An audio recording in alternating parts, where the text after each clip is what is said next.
I can see Helen's still trying to maybe connect to audio, but I think if we begin. So welcome everyone. Great to see some returning faces and some new faces. I'm just going to quickly run through a bit of housekeeping. Katie, who is our membership and comms supremo, and who you may have met before, she's managed the booking and manages letting you in. So you'll see that through the recording, your mics are on mute, and this is to cut down on noise and interruptions whilst the speaker is giving his presentation. If anyone hasn't used Zoom before, you can change the view from speaker to gallery view, and it should be somewhere up in your top right hand of your screen. Similarly, we've heard Tabby, who's our creative producer. She is managing the chat room today, and we use chat so that you can list any questions that you have during the presentation. Mics are muted, and then during the Q&A session, when our guest speaker is finished, Tabby helps facilitate the Q&A by reading out the questions, and then we can have a bit of dialogue. But again, this is the thing with the mics, it's not because we want to silence you, it's just because we want to make sure that everyone can hear things clearly. I think that's the housekeeping bit finished. So formally introducing myself, I'm Maggie Broadley, and I am DGU's Programmes Manager. I think I should also say I'm also a practicing ceramic artist, still practicing after 20 odd years. But welcome to our next level, our 8th Next Level webinar, creatively showcasing your work. And our webinar series forms part of our wider activities, which aim to connect, support and promote you wonderful creative individuals and organisations across the region. This image is from Amanda Simmons, who's one of our DG Bright Sparks Award, which is a significant award for creative practitioners to take a risk. Amanda will be visiting Australia because she's very interested in Aboriginal artists' work, the stories they have to tell, and how she can work with them, and that can help inform her own work. I was part of the selection panel. It was very interesting to hear Amanda say that she works and teaches all over the globe, but she doesn't feel she does as much as she would like in Dumfries and Galloway, so she aims to bring some of her teaching back home, so to speak. The Next Level series of webinars is part of our Creatives Unlimited one-year programme, which we received funding for. It's based around 3 strands. You can get more details of these if you go onto our website, which is www.dgunlimited.com. But the 3 strands are growing leaders, and Next Level is part of that, growing ambition, Bright Sparks, also our smaller Arts Development Award, Innovate, Create, Cultivate. We've also funded our guest speaker in the past, and growing visibility, which is to showcase and highlight the great work that goes on in the region. We, Dumfries DGU, we are Dumfries and Galloway Chamber of the Arts, so we're a Scottish charitable incorporated organisation. We're very grateful to our funders, specifically for Creatives Unlimited. That's been Creative Scotland through big lottery funding, the Hollywood Trust, who are funding our youth element to the programme, and Dumfries and Galloway Council, who support the ICC Awards, as well as supporting us through the year. We have a service level agreement, and we are your voice between practitioners, organisations in the council, as well as promoting what you do externally. So I am absolutely delighted to introduce our guest speaker today, Stuart A. Patterson, who's a poet, but performer, etc. He works in English and Scots, and from 2017 to 18 he was BBC Scotland's Poet in Residence. He's now based in Kirkcudbrightshire on the Solway coast, but Stuart's family originally hail from Ayrshire, and we discovered we have a connection in that I live just over the border in East Ayrshire, in a wee village of Lugar. Stuart, his family are fae Muirkirk, which is just up the road, and his parents had, I think, their first marital home in the village of Lugar. I love his description of him, one of the most prolific and uncompromising Scottish poets of the last 30 years. Not a bad claim to fame, I think. He's also a very canny or conny lad with a very can-do attitude when it comes to creatively showcasing his work, and he is going to share his many insights with us today. So thanks, Stuart, and over to you. Bear with me. Zoom, I am still an apprentice, but I'm learning quick. So if anything goes slightly awry, don't take the blame yourselves. It's all my fault. What I'm going to do is I am going to go into my script per se, because it's not all in here, you know. So I'm not going to be looking at people's faces, including my own, thankfully, which will be grand. So I think probably the first thing I'd like to say is thanks very much to Dumfries and Galloway Unlimited for having me along this morning. I'm pleasantly surprised and pleased that people would like to hear my views on this and ironically creatively showcasing your work. This is indeed, I suppose, part of creatively showcasing my work, but it was a real honour to be asked to do this. So thanks very much, guys. Really pleased to be here. Excuse me if I occasionally go like that. It's because there's a red squirrel running about the front of the house and he just leapt up onto the fence, ran along and into a tree. Need to learn not to look at the red squirrels.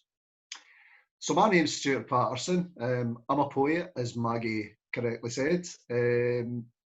And I'm here to tell you basically and speak about and then answer questions about basically not my work per se, but I suppose how I get my work out there, how I get work, and what it does for me and what it does for what I do as well. Because to me, it's not about me, it's about my work. And I think it's the same for any practitioner, any artist, that, you know, your work's the thing that you want to get out there. Your face is second, I suppose, to all that, and your personality. So I'm going to have a bit of a blather about how I came to be where I am just now, and what I do, how I get it out there, how it's helped, and how it's still helping. I'm a full-time writer, so my writing, what I do, my art, pays the bills, pays the lecky, gets me the odd subscription to things, and especially now, lets me go on Amazon to buy kitchenware. Fantastic. So yeah, I'm going to be talking a bit about that, and later we'll be doing some questions and answers, and hopefully having a bit of a blather about anything that comes up and that you want to ask me.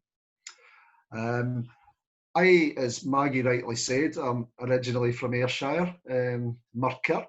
I was brought up in Kilmarnock, actually. And I suppose I was brought up in a household, well, I was brought up in a household where we spoke Scots in the playground, in the house, in the family, all round about. To me, it's my natural first language. So I was thinking about influences and to tell you about what influenced me, but I think probably hearing voices, hearing language from a really, really early age, as far back as I can remember, in terms of poems, songs, stories, just the blethers that we have, was the biggest influence, especially for my mum and dad, on me. My sort of chronology, I suppose, I've been interested in writing poetry for a long, long time. And it was always something I thought I could never do professionally, full time. I thought it would always be a hobby or something that I was passionate about, but that would never pay the bills. And to actually get to the stage where it does is something that I feel really, really fortunate about. I worked with a lot of groups locally in the community through various, Strathclyde Region, Kilmarnock and Loudoun District Council, the Scottish Arts Council, down the years in the 90s.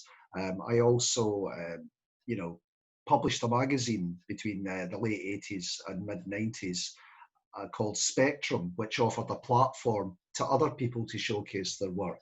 It was an international, if you like, international poetry and prose review, which I started off funding out my own pocket, producing out with my own hands on a drum cylinder, 200 copies, and then it got bigger and bigger. More contributors got involved, got some funding after about 2 issues from the Scottish Arts Council, and it became in itself a platform to creatively showcase other writers. And that's something that I'm still interested in very, very much to this day, is giving other people a platform to showcase and you know, to show their work. I suppose back in the early 90s is when I started publishing books, when I started getting involved in getting published in magazines, newspapers, that kind of thing, long before the internet. So yeah, I'm one of these creatures, these not so rare creatures, but one of these people who had to come through it before this tremendous leap forward in technology gave us one of the biggest, if not the biggest, platforms to creatively or showcase our work at all. In 1996, when I was still reasonably young, I suppose, 30, I applied. By that time, I had no books published. I had a couple of pamphlets, but I was publishing Spectrum, had been for a while. I was working in the community with groups and helping them showcase, promote, express themselves creatively. So young mothers, teenagers, you know, all sorts of community groups through the council and various other organisations. But in '96, I saw an advert for Dumfries and Galloway Writer in Residence. I applied for it to Dumfries and Galloway Arts Association, and to my astonishment, they took me on board. And I worked here for 2 years, more or less full-time in schools, working with young people and in libraries on their work on poetry, stories, songs, all that kind of thing. It was an absolutely amazing period. And in that time, I had a couple of books published. My profile went really quite high up, and I was working obviously with a tremendous agency and people who knew what they were doing and whom I learned from a lot, even at that early stage, how to showcase, how to promote my work. In '98, the contract was up and I moved away for what was supposed to be a couple of years to Manchester, turned into 15, as these things do. And I moved completely away almost from what I was doing then as a writer into another field. Actually happened to be social care. I came back up to Scotland in 2012 and immediately found that things had changed, things had moved on. The internet was here, the funding streams had all changed, the funding bodies, the audiences, everything had changed. So I basically had to not reinvent myself, but I suppose absolutely learn how to be in this new world of promoting my work, getting involved, who to speak to, where to speak to them, and of course the advent of the internet. And so the past, I suppose for me, the past 8 years has been a time of learning, a time of almost a second wind for me, a second phase as a writer, to learn and to put myself out there. And I'm going to talk about, in terms of doing that, putting your work out there, promoting it, a few short sections that are important, I think, very important to me, but I think they're important and they should be important to people who, when it comes to it, need to have the substance to back up what it is they're doing and the nous to do it. And also the ways in which you can do it, because there's so many more. And I'm learning new ways every day as a practitioner to showcase, promote, sell my work. I think the first thing I would say, and to me it underpins absolutely everything, and it sounds obvious, but please don't take it as obvious and never take it for granted. And that is your product, what you do, what you make, what you write, what you paint, what you draw, what you photograph. You need to make sure, I think, that you've got product, that you have like anything else that you're selling, your work and yourself, you need to make sure that you've got a body of work. And that needs to be built up over a period of time. As you know, it just doesn't come like that. We, from an early age, may well have that inspiration, that leaning, that want to basically do something. But we need to keep doing it. We need to build up, I think, that body of work. And that's what I've been doing for the past 30 years, practicing my craft, honing my craft, ensuring that it's as good as I can make it, and ensuring that it's getting out there and I suppose enjoying its own success. And also find what they call in artists' terms, I suppose, a lot, finding your voice. And I think that's really important as well, because I've got to a stage now where I think, and other artists might identify with this, where basically when people see something or read something, your name might not be attached to it, but there's a good chance they might well say, oh, Stuart wrote that. It's about finding that voice that's yours, that's identifiably yours. And when it comes to promoting and showcasing your work, then that is a really, really vital element. It's almost like, I suppose, not a label, not a copyright, but it's a marker. It's you, and people know it's you. And when it comes to promoting and showcasing your work, then it's important that you're promoting and showcasing your work that can only be your work. I think now moving on to the next wee sectionette, would be the word that always springs to mind about this kind of thing is connections. And connections are absolutely vital. Now, I suppose one of the most important points I'm going to make in this entire presentation is the following one.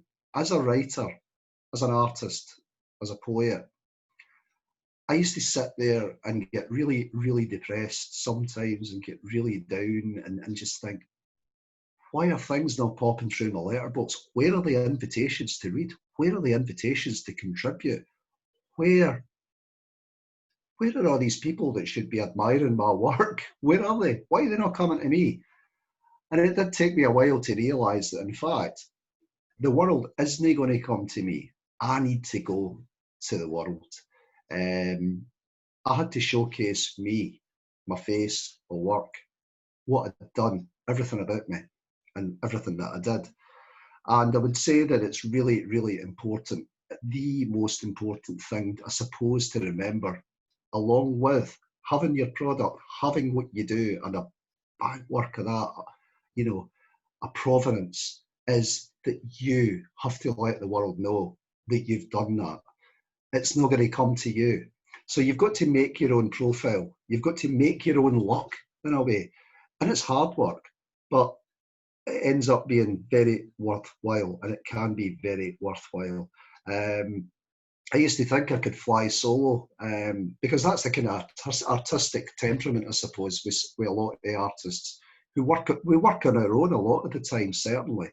If we're painting, making ceramics, writing a poem, this is where I am. This is where I'm doing it. But this is where it will stay unless I actually go out the metaphorical door and say to people, here it is. This is what I've done. So I've got to think about that all the time now. And I think about the phrase connect and blether. Blether, of course, being good Scots word for chat. And since I've come back up to Dumfries and Galloway, and when I first moved down as well, I found it really helpful very quickly to get to know people locally, to join in groups, to go along to presentations, launches, not just by artists, but also by funders, art galleries, venues, that kind of thing. And also sharing my work with like-minded artists, no matter the discipline, and getting a bit of feedback, and then finding out through them where they get their feedback from, where they get their ops from, where they get their funding from, and where they get the platforms from to showcase their own work. And that has helped me immensely since I've come back up to Dumfries and Galloway. And I'll come on to talk about that in a bit about who that's actually involved. Another thing I think is really important when you're starting out, because it took me a long time to do a lot of these things. So I was starting out, but I wasn't doing these things, and that's why it took a while for me to realise that the world wasn't going to come knocking on my door. I had to go out there and scrack at the world. But registering online, now with online being, if you like, the universe at your fingertips, register with people, register with groups, online arts groups, funding groups. I've done it since I come back up to Scotland, and quite recently I registered with, for instance, Dumfries and Galloway Unlimited. That's how I became aware of funding streams with them, the Innovate, Create, Cultivate scheme, which I was successful in applying for one of those 2 years ago. That really, really helped me as a full-time writer having to pay the bills. That was funding that gave me breathing space to live my life and also space to create. So knowing about that, registering with that, and getting an update quite often in my inbox is really, really helpful. Also, Creative Scotland, I think, is has got a big opportunities page. Creative Scotland, register, get updates, ops. It's not just ops for work and to find commissions for yourself. It's also ops to promote your work. And if you're going to be, say, having an exhibition or a reading or a workshop or something like that, you can get, if you're registered with them, you can then say, you can send them an email and say, this is what I've got coming up. Fill in a form, let them know about your event, and they will showcase it on their ops page. And their ops page has got a massive reach. It's got a huge amount of people looking at it on a regular basis, me amongst them, and that's how I know about a lot of things that are going on, not just in Dumfries and Galloway, but in Scotland and beyond. So that's really important. I also found out last year, or just at the start of last year, about a company, a charity called the Galloway Association in Glasgow, which I'd never heard of if I hadn't chanced my arm, went online and Googled, because I was looking for some funding to go to South Africa, to go over there and do some work with students and young people, and also promote my work. And that's been massively successful for me. But it wouldn't have happened, I don't think, if I hadn't sort of thought to myself one day, now there's a St Andrews Society, there's a Hibernian Society, I wonder if there's a Galloway Society, a charity that I could maybe apply to for some funding. Googled it. Sure enough, there's a Galloway Society of Glasgow, formed in 1791, which exists to provide funding for locally based artists and community groups and young people to get their work out there, to give them a platform and an opportunity to do so. And I made an application for travel fees to the Galloway Association of Glasgow. You have to be based in Galloway, which I am, by the Cove End coast. But I made an application to cover my travel fees, and within 4 weeks, they agreed. They said, aye, here you go. And that essentially got me to South Africa, which has since opened up a world of possibilities for me to showcase my work and also connect up with other people. So that was something that I just kind of chanced my arm with. And they're a fantastic organisation. I thoroughly recommend you look them up. The Galloway Association of Glasgow. They are here to promote people and to help people, support people who are also promoting Galloway in their art. And I have written a lot about Galloway in my writing. Two of my last books, Looking South and Borderlines, have been more or less poems all based in the region. And I promoted them a lot in South Africa. I told them I was going to do that, and they said, that's fine. And so that was a really, really, really important thing for me in my career, and has opened up so much to me in the past, since last year. I think now it's important as well, though, to talk about all this, opportunities and awareness and knowledge and everything else. You've got to have it in here. And confidence and self-belief aren't always things which artists possess in great abundance.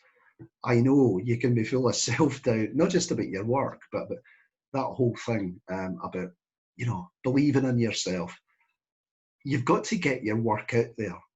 You know, you've got to get it published, displayed, streamed on any platform that you possibly can. It's massively, massively important. And in order to do that, you can't be shy. Don't be shy. Don't do that kind of, you know, Scottish sort of Calvinistic thing about being, oh yes, other people are better than me. That's quite good. No, you're really good. Believe in yourself. Don't be shy. Have your work, your provenance, your backup, your body of work. It's good enough. Believe it. Believe the body of work you have is good enough to get it there for other people to look at and to enjoy and then to fund, hopefully. Don't be shy. Build a website. There are loads and loads and loads of opportunities now for free to build a website or for, you know, a small amount of money. And also, these days they're asking when you apply for commissions or for posts, they're asking for a CV. And I think you have to be creative with your CV as well. I now have a CV which is essentially a promotion sheet, and it features, you know, it features photographs, images, quotes, blurbs, feedback about my work.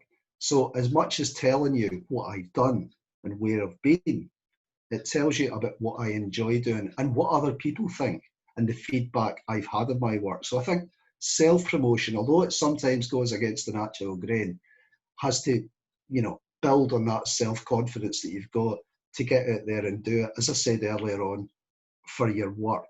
And your work is the thing. And also learn from, you know, existing models. Look at other artists, how they've done things, how they've come across, how they've, you know, promoted themselves and where and how and in what ways. And if you find a good model that you're comfortable with, by all means, use it. It's really, really important, I think. And also, as I said, share positive reviews.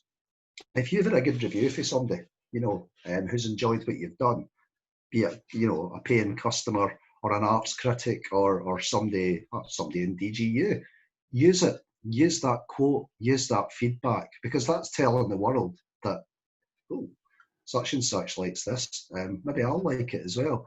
I think it's really important that you do that and be flexible to be available if needed. There's a phrase that says the customer's always right. Unfortunately, sometimes that is the case, but you've got to think about your product and you've got to think about yourself and your product. If it appeals to people, they'll tell you. And you need to be able to push that and promote that. If you don't, you might regret it for a while. I've got an example of when that happened to me in 1996, just before I moved down here to become the writer in residence for Dumfries and Galloway. I was quite fortunate that, well, to be offered an exhibition at a museum in Kilmarnock where I grew up. And there's a fantastic museum and gallery there called the Dick Institute. And I grew up going to the Dick Institute. That was my library. That was where I learned a lot of stuff, making myself aware of the world outside, art-wise, book-wise, a lot of things-wise. And I went to them in 1996 and I said, I'd like to write a few poems about your permanent collection. They said, yes, great. And we did, and we put on an exhibition that lasted over a month. And on the launch night, it was on at the same time as the launch night of new work from the recent Glasgow School of Arts graduates. So they were in the big hall there. I was in the wee hall. And the majority of people came along to support me and see what I'd done with my poems alongside these permanent exhibits. And it was an absolutely tremendous night for me. Local recognition, local reviews in the press, the media, and just so many people who I've not seen for a while, a lot of them, but also a lot of people who I've never met, turning up and appreciate my work. And I was just about to have my first book published, and it was an amazing thing. And then I kind of went silent. I didn't push it. I didn't follow it up. It was a tremendous, tremendous event. I think it was the first ever poet to have an exhibition in the Dick Institute. And also the feedback was fantastic. Should have used it, should have built on it, didn't. And so when I moved to the Priest and Galloway, I moved away from that. But that was a really big thing in my life at that point, and I've always regretted that I never made a bigger thing of it and built the connection more that involved. So if you've got a success, you know, don't hold back, push yourself, shout it to the world, let them know. I suppose the next part, I've in my presentation notes, have subtitled it "Roping in Others." That sounds a bit flippant. It sounds a bit dodgy, perhaps, as well. You know, it's not a rodeo, but basically, it's talking about collaboration. It's talking about collaboration with a whole load of different people, and I think, you know, the most important thing about this is when you are reaching out and telling the world that you're here, instead of waiting for it to come and knock on your door, you've got to tell organisations, bodies, whoever it is you're trying to connect with, you've got to say to them why they need you, and how you can produce work for them, to support perhaps existing projects, or commemorations or commissions. Suggest this to them. Tell them why they will benefit from having you involved. You know, basically, you can make your own work, and that gives you the opportunity to showcase and promote the work that you've already built up, your body of work. An example of that for me was last year. I saw an opportunity, going back to making yourself aware of national opportunities as well as local ones. On the Creative Scotland Ops page, I saw that Luminate, who are Scotland's creative ageing organisation, were looking for artists to train to go to work with older people and people with dementia and care homes. And that's always something that's interested me, is working with older people and tapping into the life stories, tapping into the experiences. And I applied for it, and I was lucky enough to be one of the people that they picked to train over a period of several weeks to do this in all sorts of things. And it opened up new avenues for me to learn completely new skills, about working with people and learning about dementia, and also, yeah, life story work and all sorts of things, care homes. And then the second phase opened up, and they were looking to pick 10 artists to work at 30 care homes throughout Scotland, and go in and work in their discipline, their artistic discipline, with these people, older people, and as I said, a lot of people with dementia, and to engage them creatively and get artistic responses and creative responses, and yeah, any kind of responses really for people to put themselves, you know, out there. And I was lucky enough to be picked as one of those 10. And I don't think I was just lucky. I think it was actually, you know, I worked hard at it, and it was the result of lots of things I've done. So I do that now. Unfortunately, lockdown has meant that it's not the case that I can go into the care homes, but I kept up when lockdowns happened. I kept up my communication with Luminate and Age Scotland. And subsequently, during this period, it's resulted in me being offered work to make online films for them to pass out to care homes and to people stuck at isolating, shielding at home, and also to contribute work to new activity packs that are going out through Age Scotland and Luminate, to people in care homes and people at home who can't get out. And so that's been basically that's come about as me keeping the connection, not letting it go quiet, and you know, yeah, building it up.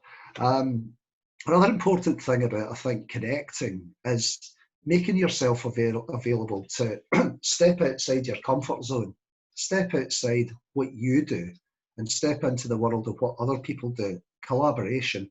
I've collaborated with quite a few people down the years, and it's basically, it's been a great opportunity for me to showcase my work to an entirely new audience, an audience of people who enjoy a lot of different arts disciplines, I think, but who might not have thought about reading poetry.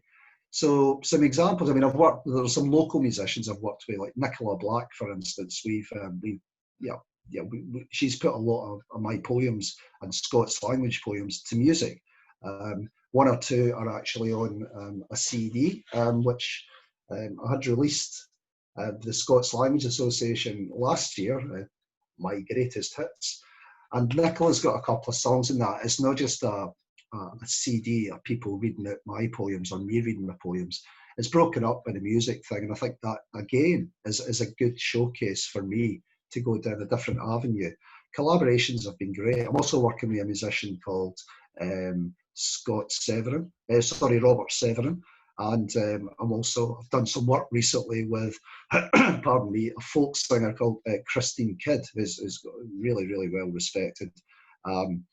And also I've been working recently on a collaboration with a photographer from Derbyshire in England, called Adrian Lambert. I'll come on to talk about him in a bit. And also hooked up locally with a guy called Phil McMenemy, who has got the gallery at Lauriston.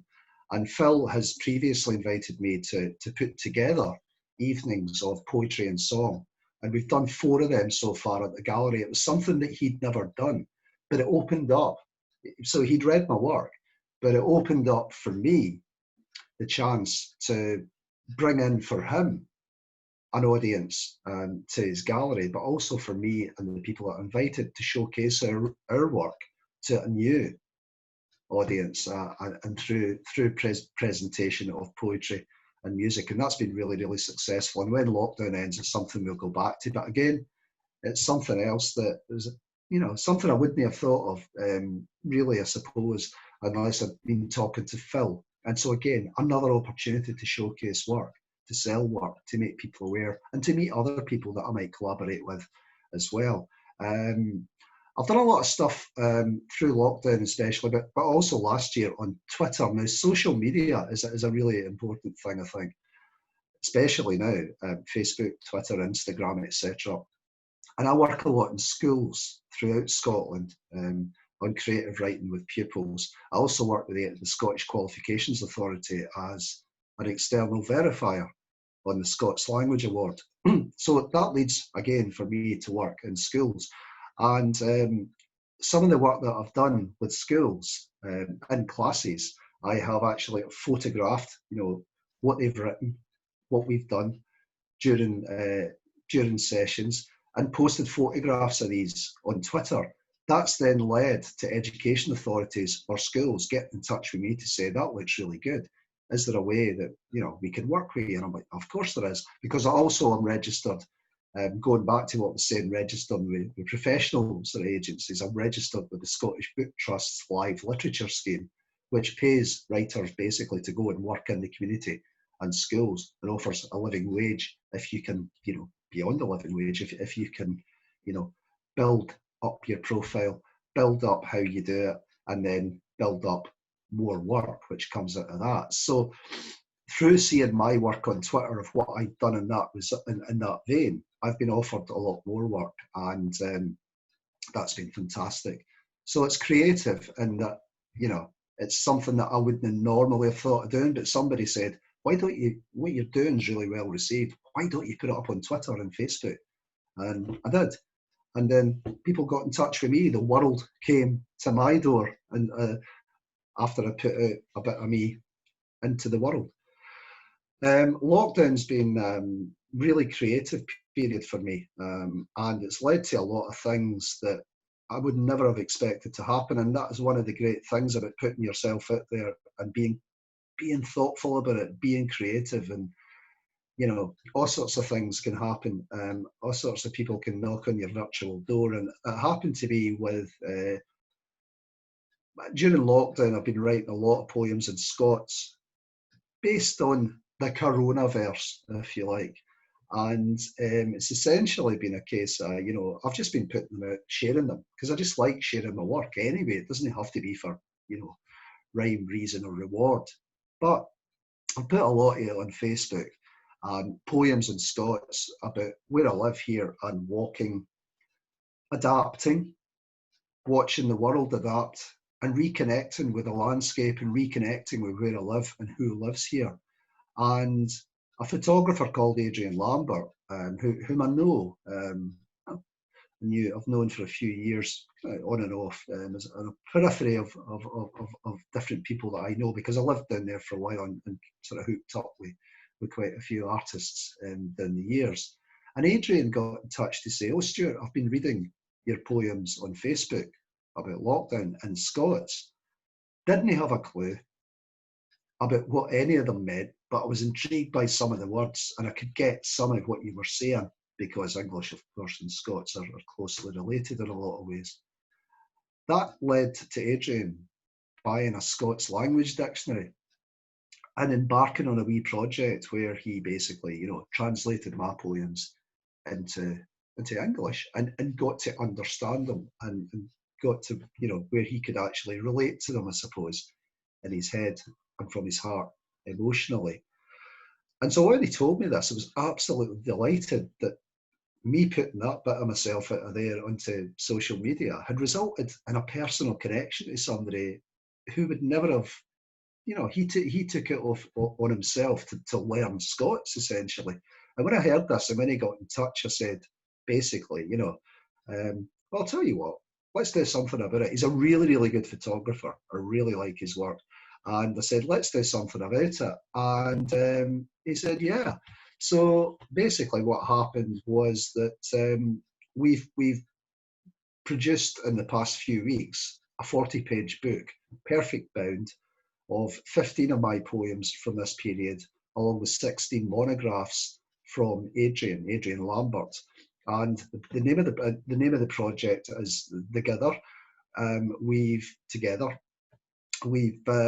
produced a limited edition sort of print run, if you like, of 200 copies already. And so we promoted it quite a lot on social media, and also through contacts and connections going back to, putting it out there into the world. And over half of the copies have already had pre-orders to sell. So it arrives on my doorstep in the next few days, and immediately more than half of them, will be going out on sale. That's worked. That's creatively showcasing.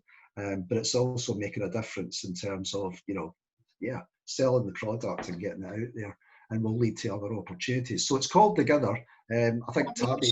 Stuart, do you want me to show it? Yes. Yeah, Tabby's going to show you a copy of the cover.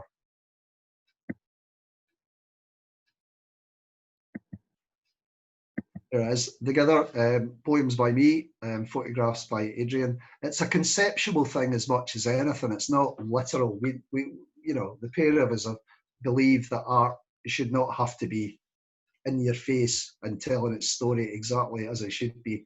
Conceptual being, it's how we viewed each other's art beyond language and into ideas, especially now at this time. So we're really, really pleased with the way this has come out, and it's something that would never have happened if I'd not been putting my work out there onto that platform of social media. And Adrian, who was aware I was a poet, but hadn't really, never really looked at Scots language before, although he had kind of looked at poetry, become aware of that, and led to that conversation, which has led to Together. So we're really, really chuffed with that. It's something that's really positive that's come out of this. I think you've also got to be really creative when you promote your work as well, and getting it out there into the real world, not just online. And an example of that was in one of my last books, Looking South. It's on all borderlines. I've not had a drink for 10 months, but pubs and me are no strangers for a long time. And if you live in Dumfries, that can be the case. And one of my favourite pubs is the Tam O'Shanter. And I've been going in there for a long time. Great bunch of people, feel really at home there. A lot of the artists and writers have been going in there for a long time. And I wrote a poem for that collection called Last Orders. And I told them that I'd been writing, I'd written this poem, and also they then come back and said to me, "Can we read it?" So I showed them it, and they went, "Oh, that's good, we like that." And so what I then did, I went away and I basically took a couple of the verses from the poem, made a wee poster of it, took it into the pub and they put it up in the pub and it's still there behind the bar. And that's, people see that when they order a drink. Look at the gantry, you know, or the price list. And even people that don't know me. And I know for a fact that down the past few years, people have asked, who wrote that? That's quite good, I like that. And oh, it's such and such. And he's over there at the end of the bar. It's led to me connecting with people. It's led to me talking to people who might not ever otherwise have thought about poetry, having a blather about it. And also, you know, getting connections built up again, invitations to work with people and all the rest of it. So it's been absolutely great. So I think Tabby's going to show you the poster that I made. I just did. It's done. Oh, you just showed it? Yeah, There you go. I was showing it while you were talking about it, Stuart. Well, there you go. Me and poetry about pubs. You know, you might come across it elsewhere as well. I think it's an example that of something that's important to me, and I hope will come across. And I try to tell people, you know, that they need to really think about is not corralling your work into one sort of mindset about how you can promote it. Be versatile, be creative, be open, reach new audiences, because this is what it's about. It's about reaching new audiences, not just across different artistic fields and collaboration and social media, etc., but just in the world. And for me, poetry as an art form is one of the most important things for me, is it has to be accessible. Yeah, of course, it can be really thoughtful. It can be in heightened language. It can be very artistic, and it can be hard to work out.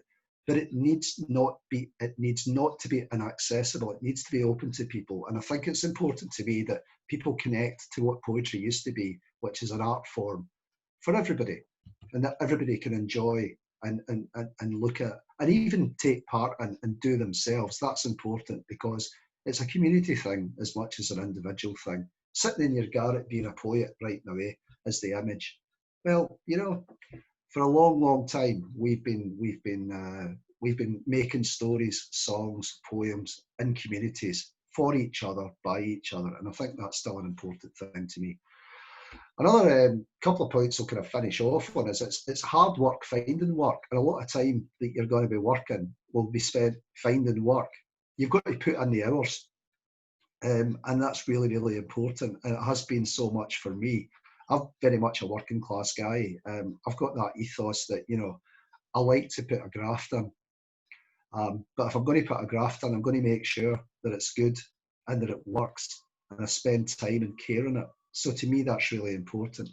Bookmark and put any of your workshops and events, etc., that you've got on the platforms I mentioned, like Creative Scotland Opportunities, like Dumfries and Galloway Unlimited. Speak to the Stove, speak to the Glen Kens Gazette. Anybody local that you think can promote your work. Spend time getting in touch with them. Send your emails, text, whatever. Get in touch, turn up at things and blather with folk. One I've had to adapt to, as I said, I'm on the Scottish Book Trust Live Literature Scheme, working, being paid to work in schools in the community. But during lockdown, they have, and I only became aware of this because I get regular updates, because I'm registered to receive these updates. They've had a remote fund, which has enabled, you know, writers to basically do this and have live literature events online. And I've done 2 already.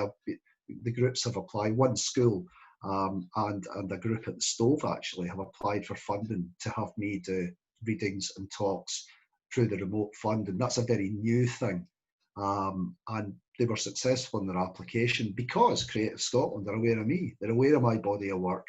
I've been out there. I've not waited for them to come to me. I've went to them. So that's been great, and that's been something I've had to be aware of at this time. Again, with Dumfries and Galloway Unlimited's Innovate, Create and Cultivate Fund, I applied for that a couple of years ago because I started receiving updates in my email. And that was important for me to receive one of them, because it basically, as a guy, as a person who works day to day, who needs to live, to pay the bills, to eat, that helped me and gave me the breathing space to live and to indulge, to involve myself in what I do, which is create. And use every platform, you know, use every platform, digital, real world, whatever.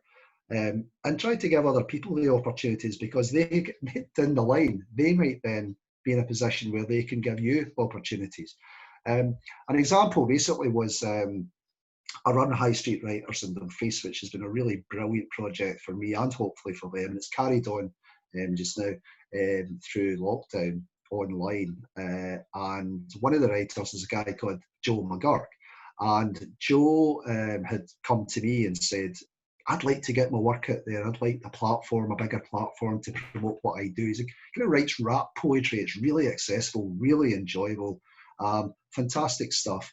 And I put him on to Bruce Mackenzie at Border TV. Bruce had done a wee thing with me, a wee interview with me on Border recently.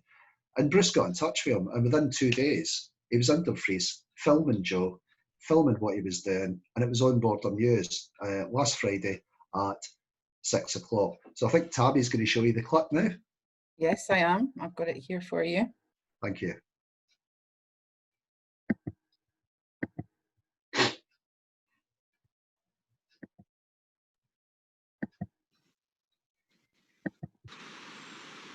I've always been into writing. I've been writing since I was, about 10 years old. And I feel it's a way to express myself with a very good kind of creative aspect of it.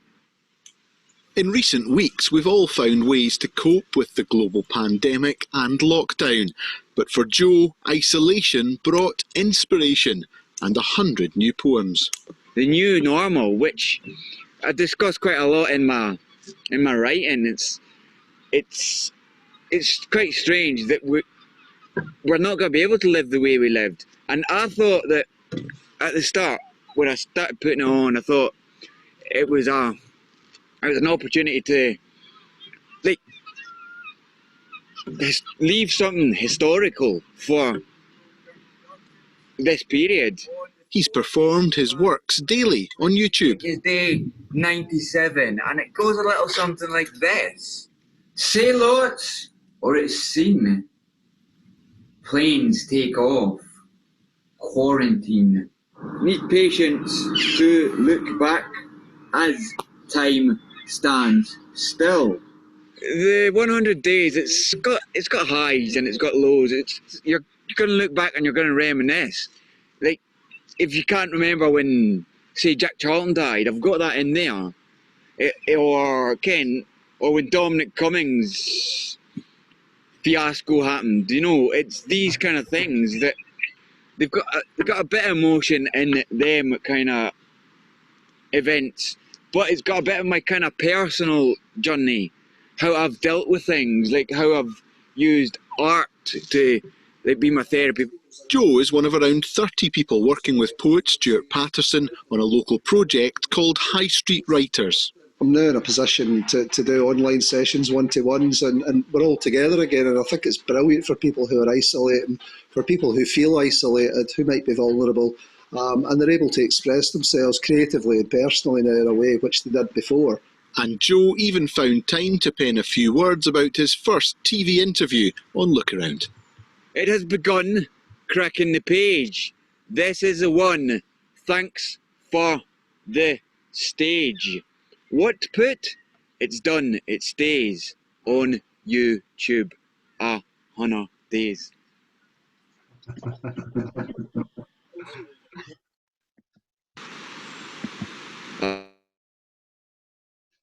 Yeah. There you go. So that was Joe, and it's been a pleasure working with Joe for the past couple of years and giving Joe the chance to get his own work out there on a platform that might not have been available to him, because the same thing had happened for me. It's about passing it on.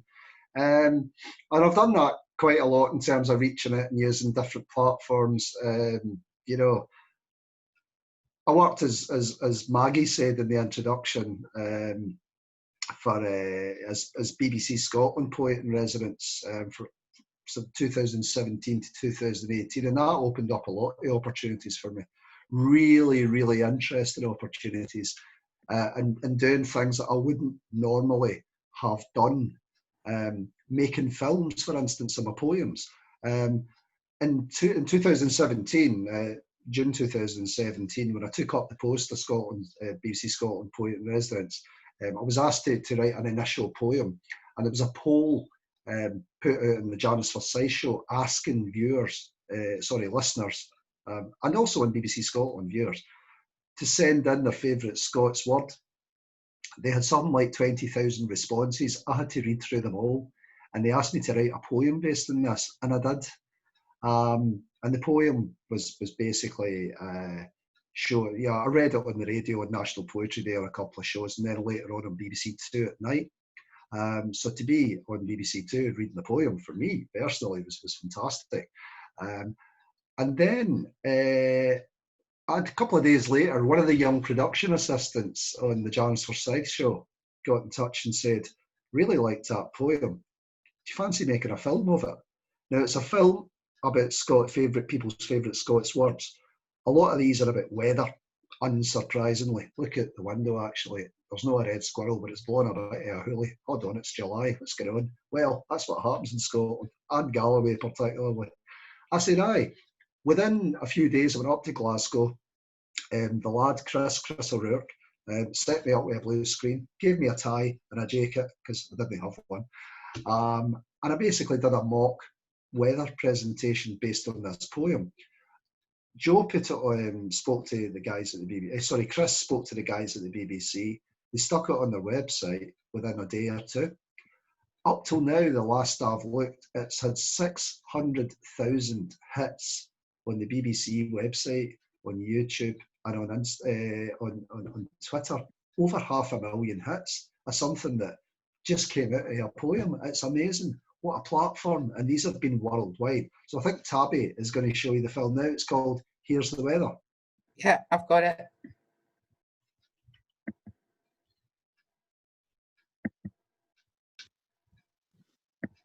Can everybody see that okay? A happy face. So, in summary, a band of heavy rain slowly moving in from the west, high winds in coastal areas, and turning cold over the weekend. So if you're going out, be sure to wrap up. And that's Scotland's weather. Now, back to you, David.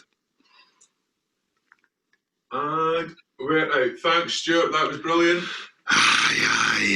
You know, I was just thinking that these forecasts maybe lack a wee bit of authenticity these days. What do you mean? Here's the weather.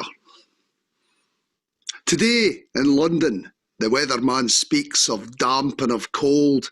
In Scotland, it's dreich with outbreaks of smur, the occasional hoolie, advice in the papers to look out your woolies, a sudden dramatic surge in spike in the sale of three-tiered winter dykes, the urge to girn and to haver in blether, carnaptious for focher and scurrit by weather, dance round the double-edged sword of fash dinged in by the elements, loving stramash in the trochel of Baltic, Funert and Drucket, fair Molly Kate's fears you're a diddy or stupid, your puckle concerns on the pounder and Brexit. It's the cant of the climate, and Albany gets it, eeksy peeksy. We mump and we greet and we chove it fae Lerwick to Perth, fae Kirkcaldy to Howick. Get on who we hadna a summer. It's halfy. And on with the thermals and summits and baffies. Get out for the messages, ending up pecht with the hail Taravi. It's a guy sair fecht against pavements like ice rinks and wrestling wi' wind, and the nights that forever are fair drawing in. Shilpit and footering and pluttering awa through the dubs and the glore and the clart and the snaw, stravaiging through cundies and shucks, a galoot wi' your brawly destroyed and your breeks hanging out. The har and the vir and the flaggies and spitters, the snailier that skelps ye and gies ye the chitters, that makes ye do lally and drives ye to swally, and sunbeds and creams to be less peely-wally. It's the weather of language, the language of weather, penning us, writing us all in together. The patter like water that Albany kens, fae schemes to the islands, fae high-rise to glen. Fae Stooshy to Fanco to Bourach to Drek, we're steeped in the downpour of dialect, which fusts and bombazes and shugles and heezes, skites, dites and vites us, unites us and frees us. Okay, Stuart, I'll see you tomorrow then. Well, I don't know what came over me there. Just came out of all weather. And cut.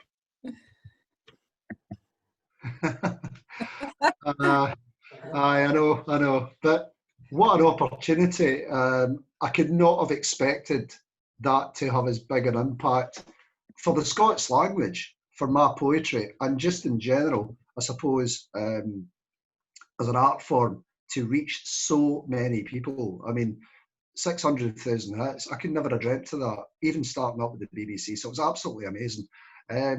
Also, other platforms I've used. I spoke about the ITV border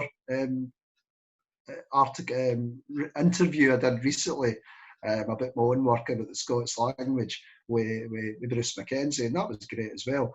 And also the radio, obviously, being on the BBC, I did a lot of radio stuff, but I still do now and keep in touch with radio people just to promote my work, but also to perform it. I think Tabby's going to like to hear a wee example of a poem that I wrote for when Paisley was bidding to be the UK capital of culture in 2018.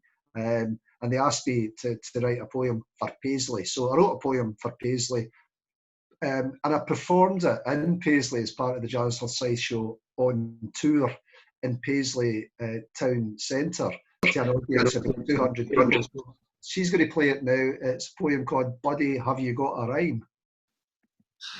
Buddy, can you spare a rhyme, the time, a line for Paisley?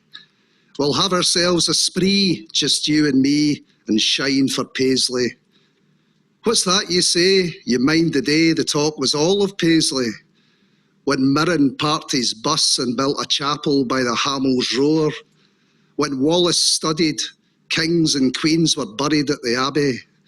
When the witches of Bargarin were guilty and died for simply being women and left swinging on the Gallow Green the day before the Haley Fair would have been? When looms wove life into the older fading patterns of this town? When Benjamin Disraeli said to keep an eye on Paisley? When to be a radical meant writing poetry like Tannahill and filling streets with songs of glorious unity on roughshod mass battalions of determined feet? That song, a simple one-note plea for working hours, conditions that were civilised, where women, men and wains could live the lives and loves and dream the dreams of those not working just to eat, sleep and die. When post-industrial heaven opened up its rusty gates, accepted angels in the black and white in 1987, when gods walked sainted beats beside the terraces of Love Street. And now, in these times of rebuilding, regeneration, hopes, ambitions, planning, buddy, I can certainly spare the rhyme across a world of time that echoes from the women of Bargarin. Pain inflicted, suffering endured, injustice done. Been there, done that, moving ever on to 2021.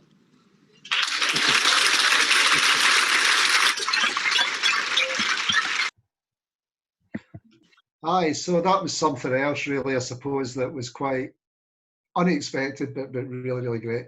And then it was also quite recently being aware of local opportunities. The Stove got in touch with me, and they had a homegrown project which was promoting, during lockdown, and offering a fee as well, promoting work from local artists about what was happening in the world just now and our creative response to it. So yeah, that was really, really, really important as well. I think it's up on the screen now. And they were showcasing my work and putting them to image as well. Images of poems about lockdown, about the coronavirus, but also with images of the locale that I've been walking through in the past, 1, 2, 3, 4 months. That's it. I'm having to keep count. It might even be 5 now. But yeah, that was, to me, that was again something that was quite a creative way to showcase my work. Again, mixed media, but a local platform that I have to say been really, really important. So I think it's really important, as I said, that people might know you, people might know your work. Organisations, funding bodies, arts bodies, everything else, they might know who you are, they might know who you've done, they probably do, if your profile's out there. But they don't always remember you, and you've got to keep in touch with them. You've got to keep them updated. You've got to let them know what you're doing. Don't wait for them to come back to you based on previous reputation and what you've done before. Keep them updated on keep them updated on who you are, but also keep them updated on what you're doing. That's a really, really important thing, is to keep up your profile, but to keep it updated and to keep the world aware of what you're doing, where you're doing it, who you are, and why you're doing things. So just to kind of finish up now, really about my points, I think the very, very important points, ones that have been vital to me and that still are building up a body of work, building your website, your promo sheet, and always updating that and making it up to date for people. Highlighting your successes is vital. Highlight what you've done. Highlight any praise and feedback you've received. Reach out, connect to anybody. Capitalise on your successes and let folk know about them. You know, as I said, plus the feedback on any platform that you can. Keep up to date with your connections, you know, and make sure they're kept up to date with you. And don't let knockbacks get you down, because it's the easiest thing in the world. But if you've had any successes at all and you're getting knockbacks or you're feeling negative, just think about when that wasn't the case and when your work really was valued and when you were valued for that work, because it will happen. It's really, really important. And more importantly, I suppose, than anything else, or, you know, as important as, make sure that your work stands out for the rest, and make sure that the way you promote it stands out for the rest. Make sure they remember you, make sure they know you, and make sure they notice you in a way that's particular to you and that's particular to your work. So thanks for that, and thanks for listening. I have been asked by a certain person who I believe is from DG Unlimited to finish with a poem. She says, "We're going to see all these poems, these films that you read, you know, and things on screen of you. Why don't you read one out live to the audience?" So I've written a poem of 113 verses that I'm not only joking. I thought I'd finish with a poem that kind of sums up, I suppose, this whole thing about creative responses. And how to get your work out there in a way that might be unusual but maximum impact. Now, when lockdown started easing restrictions, when the First Minister of Scotland announced it a few weeks ago now, maybe about 6 weeks into phase one, pardon me, they put it online, the document, the lockdown, the restriction easing document, and they asked for people to respond to it. They said, you know, here it is, what's your responses to this? Because that's what it's all about these days. It's about feedback, isn't it? And I could have written, right, that's really good. That's really like that, Nicola, thanks very much, blah, blah, blah, and type. But I'm not sure about this bit, I'm not sure about that. But, oh, and by the way, when are the pubs open, even though I'm not drinking just now, didn't do that. I decided to respond with a poem that I'd written particularly about this period. So I sent this poem to the feedback to the Scottish Government, and it's called Vaccination. I think it's quite self-explanatory. I don't think I need to say too much about it. It's not too long, so, you know, here it is, Vaccination. And if you don't know where Borg is, you need to find out. Vaccination. From Brora to Borg, from Stranraer to St Cyrus, we're day-to-day dealing with more than a virus. Pasta and packet soups bought with no bother, till day-to-day dealing with all of each other. Dried goods in loo rolls, tins that are bought while the world and its webcam insist that we stockpile. Are first come, first grabbed and first trolleyed from shelves, soon as empty as those stocking up on themselves. How many crisps can a 3-year-old scran? How many Dettol wipes maketh the man? It's known we evolve with the threats which define us, and sometimes become them. be vaccine, not virus. So I wrote that poem and sent it in as my response, if you like, to the Scottish Government's online consultation and feedback. 2 days later, I got an email from someone who is, it turns out, the husband of Nicola Sturgeon, telling me that that's great, thanks very much. Nicola really appreciates that, really enjoyed the poem, and thanks very much, Stuart. What? I wasn't expecting that. Again, a really unexpected result of just a creative impulse about it. Wasn't even showcasing my work, but I suppose at the back of my mind I'm thinking, well, do you know what? They're not going to get many responses written in poetry to the consultation. Maybe they should. And that's what I did. Sent it in. And the fact that the First Minister got a glimpse of it and enjoyed it, and her husband told me that, I was really, really chuffed about that. Personally, it meant a lot to me, but hey, who knows where it'll lead to in future. Poet laureate, I can't be. If it ever comes up, it's possible, who knows. I've got a good referee. So listen, I'll finish up now. Thank you all very much indeed for listening and putting up with me. I hope some of what I've said has, will make a difference, will help, will support, will advise. And I'm looking forward to the next section of Q&As. But and thank you very much, Tabby and Maggie as well, and Kate for facilitating this. It's been absolutely lovely. So cheers. Stuart, thank you so much. That was just wonderful, really interesting. Genuinely, I was just enthralled and nearly forgot to play some of the videos because I was so busy. I was so busy listening to you. Okay, we have a question, and it's from our Maggie. She's interested in your view of what impact working in schools and the communities had on your own creative practice. How do you protect some of yourself when you promote you and your work? Right, so the first part was schools. How it's influenced your creative practice.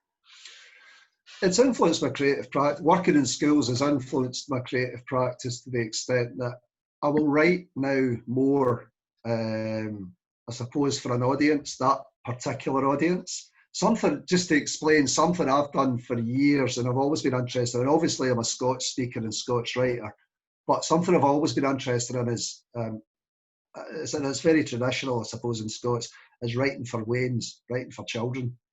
And I've written poems down the years where, it has been meant for, but I've not really published them. I recently said, well, last year I thought, do you know what, I'm going to get these together. And I did. And I put them into a manuscript. And a publisher actually heard that I was doing that, got in touch.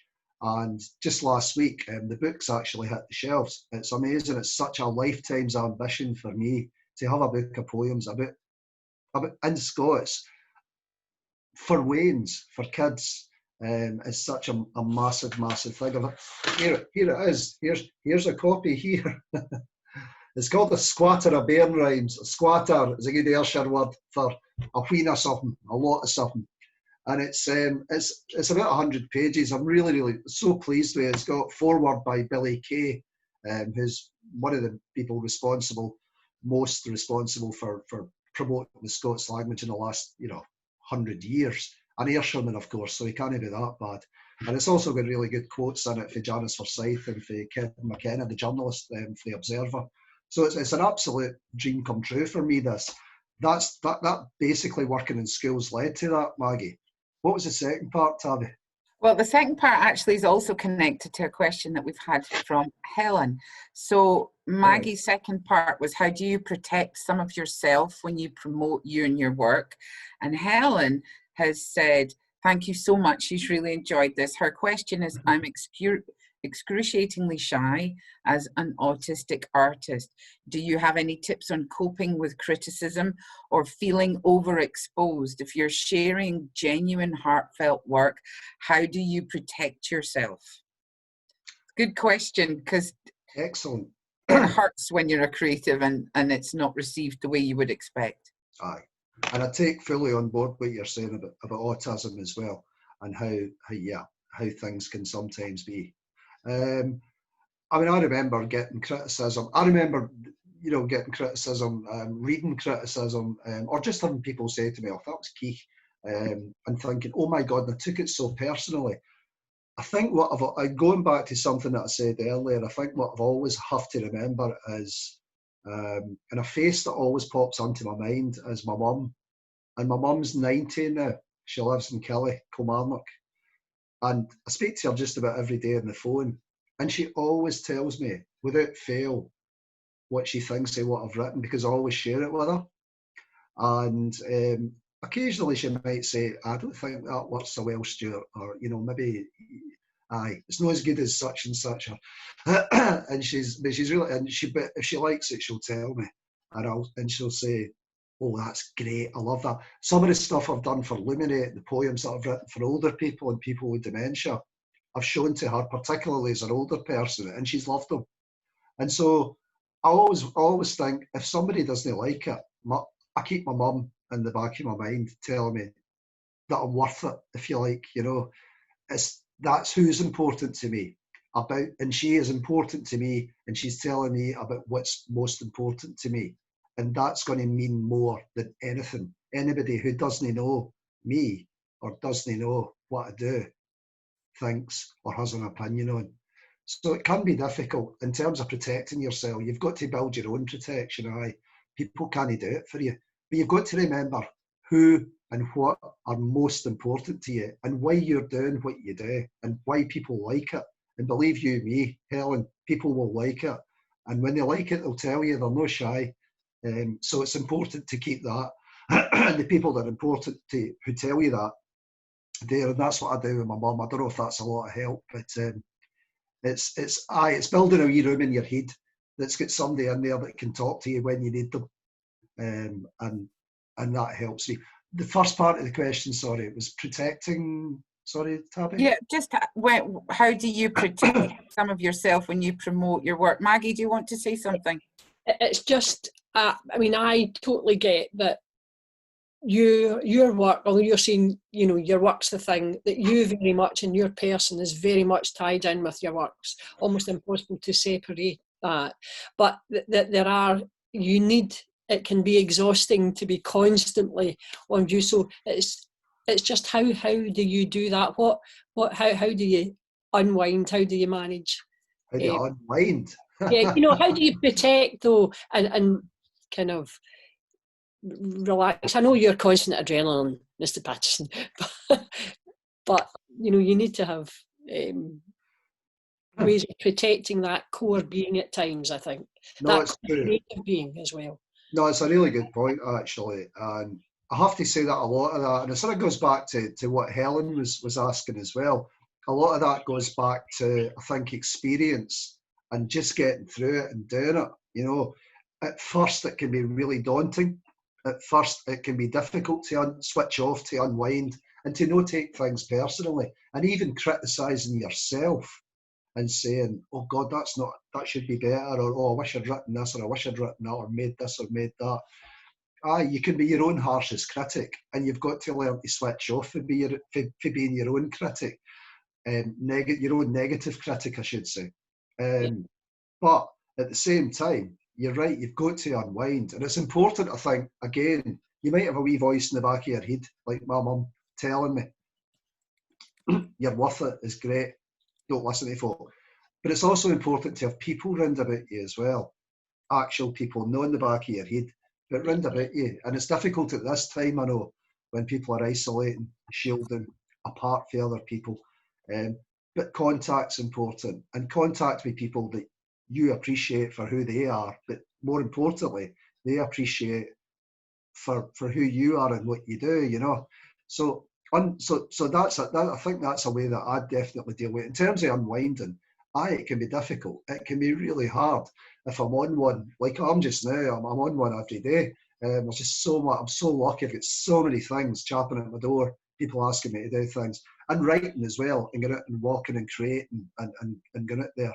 But in terms of unwinding, I'm lucky to, you know, have somebody in my life that I can talk to and blather to and get away from it all. But I think just put the telly on or read a book, or I don't know, go and eat chocolate. chocolate always works. Preferably now, I can see Kim's looking a bit dubious about this. If you've got some kind of noise, no really. If you can't eat chocolate, you know, for dietary reasons or whatever, just anything that is a comforter wear. I mean, this book of poems is for wains, but it's for wains of all ages and all shapes and all sizes, believe you me. And I think that's proven the point already. The feedback's been great. So it's a comforter to people. Get your comforter that's good for you and just go to it and wrap your blanket around yourself and curry up and feel a bit better. I think that's really, really, really important. You've got to keep a bit of yourself for yourself.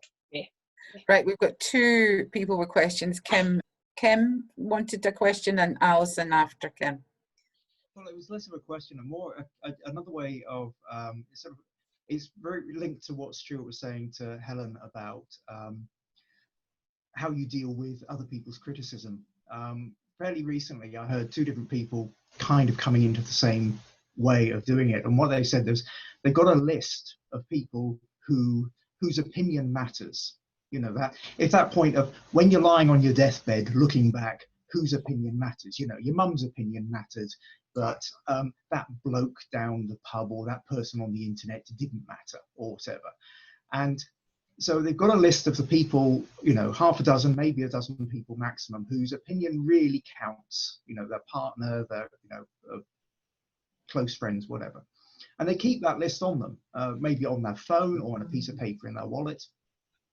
And every time somebody says something which is like a criticism which would make you kind of go, you know, they pull out the list and they go, are you on that list? No, your opinion doesn't matter. And if you're not on the list, it doesn't matter, you know. And it's very related to what you were saying there, Stuart, I think about, you know, if your mum is okay with that, then if somebody else doesn't like it, well, that's their opinion. You feel comfortable with it because you've got the support of somebody whose opinion matters. And I think that idea of that kind of having a list of these people are important, and if you're not on that list, your opinion isn't that important. Thanks, Kim. Support on that idea. Thank you. Yeah. Stuart, did you want to respond? Well, I've got quite a few lists, Kim, but let's just say they're not quite the same as. I have to pay people a lot of money to carry them out. No, it's a good point. I mean, I suppose we've all got that list of who's important to us in our heads. It going back as well to what I said about, I believe that my art form about poetry should be accessible. I get much, much, much more benefit for somebody doing the pub, or somebody who's never read poetry before, or a Wayne who's like 7 or 8 years old who'd rather read Harry Potter, coming up to me or saying online or whatever, and it happens quite a lot. Oh, I really liked what you did. Means much more to me than a critic or an academic or a self-promoter or another artist who's just trying to curry favour for whatever reason, and that happens a lot, as I'm sure you know. But that means more to me. So that's kind of like my mum, but it's out there in the world. It's other mums, it's other Waynes, it's whatever. It's people that wouldn't normally relate maybe to what I do, being touched by it. And it's sort of hands across the ocean kind of stuff. And it really, really means a lot to me when that happens. And I think about that kind of thing quite a lot, and about how it's went beyond certain parameters that people judge your art to be, has to stay within. No, it doesn't. There are no parameters. It needs to go out into the world. And you, again, going back to creatively showcasing your work, ironically, I am creatively showcasing my work in a creatively showcasing your work webinar. Never having done a webinar before, I now know what a webinar is. It's in my vocabulary, blah, blah, blah. And that's really important, I think, to me as well. So, good point. So, Alison, did you want to ask something? Your mic, you need to put your mic on, please. No, hold on. There she goes. Sorry, oh, that's it. Muted me there. Yeah, I was just wanting to respond to Helen because, just that thing of networking. You know, I think we could do an awful lot in smaller groups to kind of lift each other. by working with other art forms, and then you're not so exposed on your own. I mean, I really know what you mean about feeling exposed about promotion. I don't enjoy it. It feels like self-aggrandizement, and I feel really uncomfortable with it, but it kind of has to be done. And I know that on some days I feel better about it than other days. So if I can grab the day when I sort of feel okay about it, then I'll go with that. I know it needs to be done. I can't bear it. But I've found in the past, like writing a biog, for instance, for a friend, and getting a friend to write a biog for me is a really nice way to do it, because like you feel really, I don't know, it's quite a hard thing to do, I think, in the first instance. But the other thing I wanted to talk about was I suppose I see artwork collaborations as, there's the kind of art that decorates time, like music and dance and theatre, that takes up a timeline. And then I suppose there's art that takes up space, like visual art or ceramics or craft. And how we make crossovers between those sort of space and time ideas. And I think somebody like you, Kim, you're in an ideal position to do that, because you're sort of doing both by making, well, when you make video, or it can be around space and time. But those collaborations would be really great if somebody like DGU could, facilitate, random groups of people where everybody gets heard, and you can lift each other, I think, in some way, like, putting on a small exhibition. But the other thing that's going through my head, sorry, I'm rambling here. The other thing that's going through my head at the moment, Helen, is about artists through history who've made secret art for whatever reason, because they had to, because of wartime or such. But there's lists of people who do really amazing work, and the whole point of their art is that it's secret. And that kind of has that lovely crossover with I think, with how you might feel about yourself as an artist, and not quite wanting to put yourself out in the world. But I think there's some really inspiring it's some really inspiring pieces of artwork that are secret art. Thank you, Alison. Maggie, did you want to say something? No, I like that concept, and I think you would still, that there's a role there somewhere for the promoter of secret art, so that you have an individual that works secretly with your secret artists and promotes that wide. But and also thank you for some of the suggestions. We are always very interested to hear what creative practitioners think and what they think we could do to help them. So anyone who has any more ideas, our contact details are on the website. We'd be delighted for you to keep in touch with us. As I've said before, DGU is not just for webinars. Yeah. And actually everything we do is with the purpose of us all getting to know each other, building the creative network in Dumfries and Galloway, and sharing knowledge. It's like the creative peer education in a way that takes the lead from all of you. Stuart, did you want to add anything just before we close? Well, I think I'm absolutely right. And Alison, you're right. To me, collaboration is as natural as going for a walk. I don't think we should be precious about what it is we do in terms of an art form. It's an art form. It's an expression. It's creativity, and it's all creativity, and it's all for, at the end of the day, should be for everybody and for people.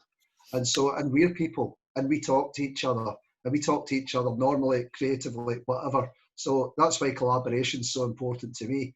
And just talking really, I suppose, to what Helen had said about being excruciatingly shy and responding to stuff, criticism perhaps, to stuff that you've literally grown from your heart to make something, no matter what the product is. They people don't know you if they criticise you. Don't respond to it, because if they're going to do that, then other them, as I think it's more about them than it is about you.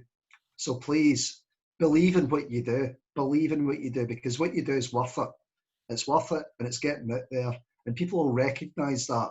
And when people realise and recognise that, they're the ones you need to listen to, not the ones who like the sound of their own voices because they want to be the biggest person in the room. So keep at it, Helen, and I'm sure you're doing a grand job. Stuart, thank you so much. I've got lots of beautiful comments here thanking you, and that you've sparked ideas, that your presentation was lovely, that it was generous, and that they really, really appreciate all the positive comments. Everyone's saying thank you. And I want to say thank you to you and everyone for joining. Maggie? Yes. I echo all those comments. Wonderful presentation.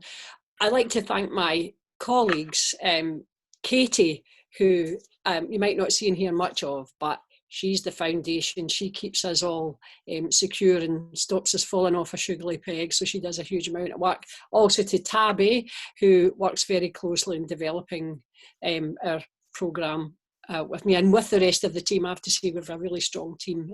David McDonald, who our Arts Development Director. So thank you all. Thank you everyone for coming. It's been brilliant. We do have other webinars with a slightly different focus planned. Our next one is an investment ready, and we will have Helen Turner, Assistant Director from the Hollywood Trust, coming to talk to us about an overview of various ways to measure your impact. Anyone who does funding applications, you'll understand it when I say outputs as versed to outcomes and all of that. Well, Helen's got a huge amount of insight into that process. So she'll be with us, and that will be on the 29th. So you can sign up to that. There'll be others to follow. Also urge you, Katie will send out feedback forms. Please, please, please complete those. We want to know what your experience has been and any suggestions that you might have. And with that, I think it's kind of getting on for lunchtime. So have a great afternoon. And there's Stuart. Tippermuir Press, $7.99, 100 pages, amazing illustrations, really beautiful. And being creative. And DGU does not receive a penny. Well, not yet. No, I'm joking, Stuart. What I'm saying is, you know, that this is fantastic. We're here to support you all and to help you. You know, our mission is to make DGU the destination place where artists want to come, live, work, and make a living, and I would add, make an impact in the communities in which they live and work. So with that, I will definitely zip it and say have a lovely afternoon and look forward to seeing you all again sometime soon. Thanks, everyone. Cheers, folks. Thank you. Thank you, everybody.